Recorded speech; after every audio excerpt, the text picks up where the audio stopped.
And for me, we need to have whole milk.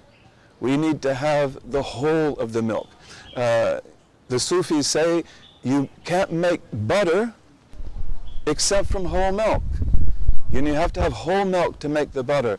And I think that for us, we have to have the real Islam, which is practice and understanding and knowledge, and which is also moral perfection. And that moral perfection requires that we have men and women who are sheikhs and sheikhas and who are sincere, who are not out to get money or to take things or to exploit people, but who are there as guides. And that's what we have to be. We have to be guides, and then Islam becomes civilization. Then Islam becomes a mercy. Okay, Doctor. Some other interesting things. Society is changing, the world is changing fast, technology is advanced. That is what we call modernity. Where does Islam stand in this? Islam and modernity? Modernity is a big question. And in my belief, modernity is an economic system. There is a modern economy. With modern money, computerized money, banking systems, different ways of handling the markets and so forth. Economy is extremely important today. And a country that doesn't understand the economy and that is not able to partake in it, it's in great trouble in the modern age. And so modernity is basically economy. But the political system, the value system, this we don't have yet. And even the economic system, it's not perfect. Because you look at, for example, the great economic catastrophe that we have just had in Europe and the United States and in the world at large. This is because of defects in the economy. So we always work on that. We try to make that better. But modern human beings, in my belief, they are confused. We are experimenting with political systems. We are experimenting with ideas and values. My belief is that as Muslims and as people who are worthy of Malcolm X, because Malcolm X was a modern man, we have to be guides in the modern age. And we have to learn how to live in the modern age. And then we have to show people how to live in the modern age. And how to have this economy and perfect this economy and have wealth, bi'idhnillahi ta'ala, and wealth for all people, especially the poor, and especially the third world. Because usually, as you know, the third world, they take from us, and they give back very little. We produce the raw materials, and often we are the victims of globalization and of modern economy. That's not good. And that's not good for the future either. So there has to be an economy that is fair for all people.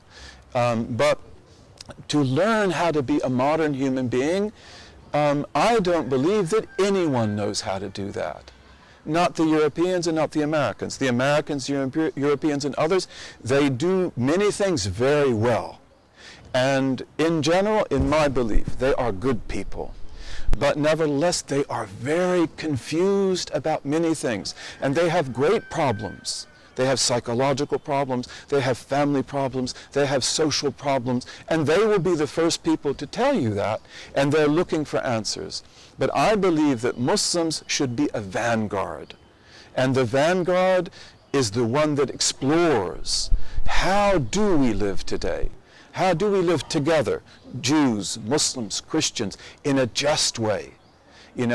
And other people. How can we live together in a way that is enlightened, in a way that is civilized? Maybe, if we want to say, like Muslims did once in Muslim Spain, where Jews and Christians and Muslims lived in great harmony and produced a beautiful civilization. Well, Dr. then you must be up to an uphill task.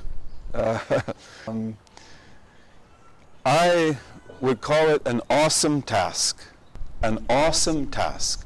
And I would say it is impossible for me, and it is impossible for you, But for God, it is easy. So for me, the important thing is to be with God and to be sincere and to be honest and let God show the way.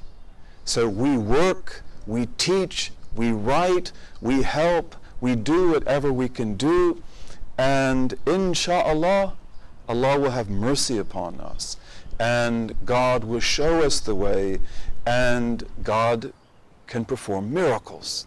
But this would take a miracle.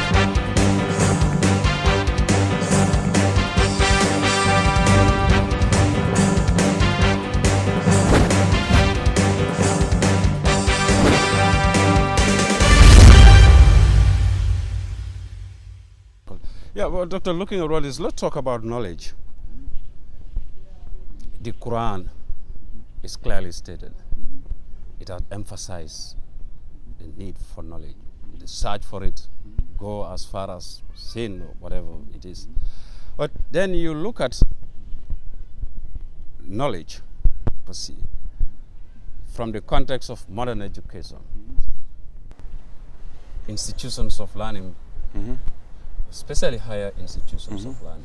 You combine the universities, I stand to be corrected, but the statistics I got from somewhere, that you combine the universities in the entire Muslim countries is less than the number of universities you have in the US alone.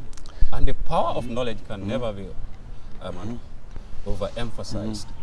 It's important in your crusade. I think so, absolutely. I think so, absolutely. Where does that leave us? Again, it's an awesome task.